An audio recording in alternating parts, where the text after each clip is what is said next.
Hello, everyone. Welcome back to Time Bomb. This is part one, module two, and we're going to talk about why time management is important. And the answer should be obvious, but we're going to go through a couple different things that flow into that. So first and foremost, more time or being more efficient with your time is just going to allow you for other opportunities. Some of those can be revenue generation. It could be something like time to relax with your friends or family, time for other projects, whether that's in your business, starting another side hustle. It could be just a projects that you have going on around the house, hobbies, etc. Stress relief. Obviously, if you have more time in the day and you're less stressed about what's going on, you're going to be obviously less stressed. And better health, and that's one thing that small business owners that we often overlook is we don't take care of ourselves because we're too busy taking care of our business and our employees and our customers and clients. So those are just a handful of reasons why improving your time management is just going to improve everything across the board. So, when you are working through your time management and trying to understand what's going on, first you want to identify what the problem is, the areas that you're having issues. So, through the assessment that you've taken, you should have a decent idea of where you need to focus. So, there are the four areas that we set up. It's going to be prioritize, plan, execute, and balance. And those are the four areas that we bucketed for the different places in your life where you can improve how you manage your time. And just realize that one area could be affecting others. So if you have poor prioritization, that could trickle the whole way down in terms of it could mess up your planning, it can mess up your execution, and then it gets into your whole work-life balance. So just think about that when you are looking at your output and trying to figure out where you want to start working on your time management skills. So just jumping through the four buckets, we have prioritization. This helps set the expectations for your business, for your life, for everything in general, just how you address the day, attack your calendar, whatever it is. And then we jump into planning. So the planning creates the structure around your time.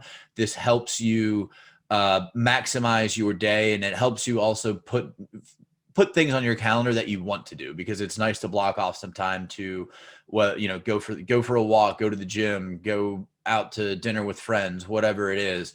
So that's going to help you balance or create that calendar and that checklist so you can effectively manage your time.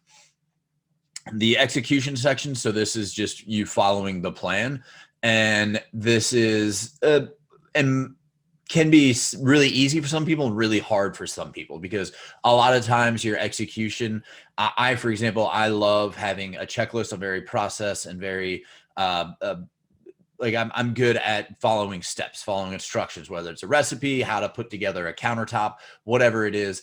And so the execution for me is really easy, but it's also easy for me to get distracted. And so in the middle of putting something together, whatever, I can get distracted and go off. So that's where, for me, that in the execution, I need to focus on just what the job at hand and kind of pushing everything else out if I can. And then balance is just ensuring that you're not neglecting anything else in your life or in your business. So if you're focusing on one particular area of your business, you could be missing others, which could, again, everything can possibly be connected in some way, shape, or form. So if you're focusing on too much of one part of your business, or you're focusing too much of your business and not in your personal life, or you got things going on in your personal life and it's affecting your business, these are all things that need to be addressed when it comes to balance, being able to set aside time for each and sticking with that, setting boundaries for yourself, etc. We'll jump into that a little bit later. So when you're trying to identify the problem, you want to think of all the time problems that you may have. So you could be always behind schedule. You could be working too much. You can't complete projects that you're working on, etc. You are neglecting your family, whatever it is. When you're first kind of addressing this, and we've got a whole thing coming down the pike for you, but we're going to approach this just kind of at a very macro level. Like we're just going to pick two of the biggest pain points to use throughout the course. So you could apply this to anything in your life when it comes to time management, but just think of like one or two of the biggest areas. So it's, I want to spend more time doing this, or I only want to work, I don't want to work more than 60 hours a week, whatever it is, you pick that and we can go, that's what we're going to use as like, we want you to think about as you're going through this entire course. So a couple of ways that you can identify problem areas in your time management, in your schedule and your calendar. You can audit your day. So this is just an easy way where you can just get a piece of paper, and it can be broken down into like a planner by hour, by 15 minutes, whatever it is. And you can do it that way. You can just have a check or just a notebook and just bullet your points. Like from this hour to this hour, I did this. So throughout the day, throughout the week, it just kind of get like a good sample of your day, your time, your week, whatever it is.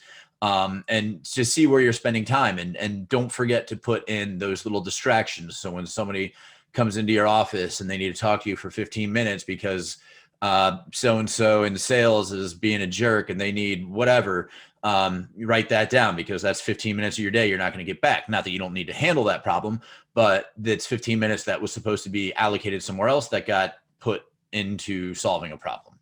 Another way that you can identify some problems, you can talk to your staff. You can see what they think, get their opinion on it. You can talk to your family, the same thing. They can say, oh, you're spending too much time at work, or you're always on your phone. You don't pay attention when you're at dinner because you're always answering emails, et cetera, et cetera. So talk to your staff, talk to your family, get their opinions on it.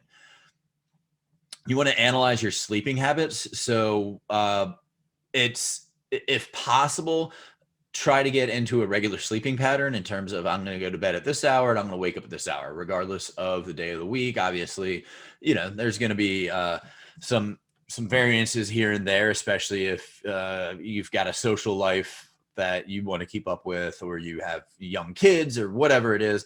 So just analyze your sleeping habits and make sure that you are kind of sticking to a regular schedule. Take a look at your calendar. Do you schedule everything? Do you keep it all up in your head? Do you write it on Post-it notes? Is it all in one place? Do you have it spread across?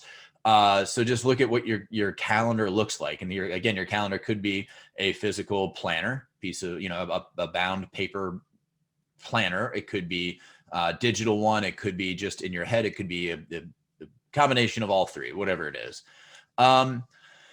And then another way, review your phone and see how much time you spend on each app. I know for a fact on most Android platforms, they have that ability, and iPhones definitely. You can go in and you can see how much time you've spent on the phone, on email, social media, whatever it is, playing Candy Crush. You can go in there and figure out where you're spending your time just on your phone. So include that when you're kind of taking a look at where you spend your day.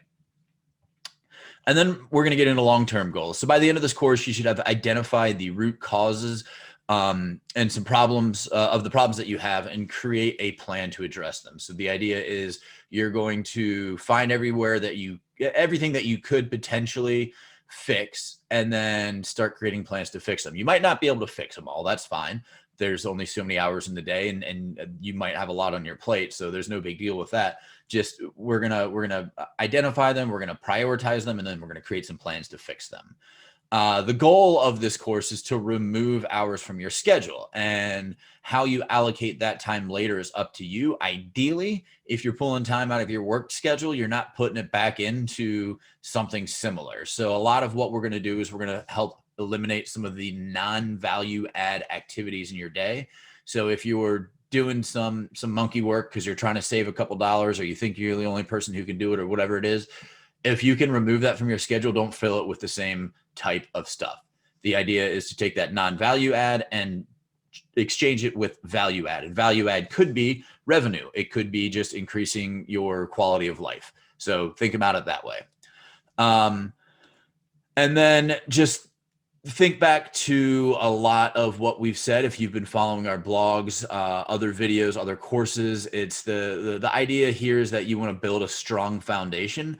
And building that now, again, getting rid of the non-value add, understanding where you spend your time, where your employees spend their time. It's going to save you hours and money later if you want to pivot, so that you're not scrambling last minute because you haven't thought about X, Y, or Z. This is going to help you kind of organize everything that you do. So if you need to pivot, react to event, if you want to take time off, whatever it is. And then just lastly, make sure that you stick with this. This isn't a wave a magic wand and everything's fixed type of course. Like these changes are going to take time to see results. You're going to have to create a plan. It's not going to be, easy work. So you're going to have to create a plan. You're going to have to implement that plan. You're going to have to execute on that plan. And you might have to put more time up front in order to save a lot of time later. So just keep that in mind. Again, you're not going to just finish this course and have hours in the day. You're going to have to put in additional work to get that extra, that effort to see the benefits of the work that you're doing. So don't get discouraged. It's baby steps to start, and then we can just start hammering out, just chopping things off your calendar from there. And then finally, work with your friends, your family, your team to help keep you accountable. And that's just an easy way for anything, whether it's a personal goal, time management, business goal, etc. Don't keep them to yourself. Make them public, and challenge the people in your life to hold you accountable to that.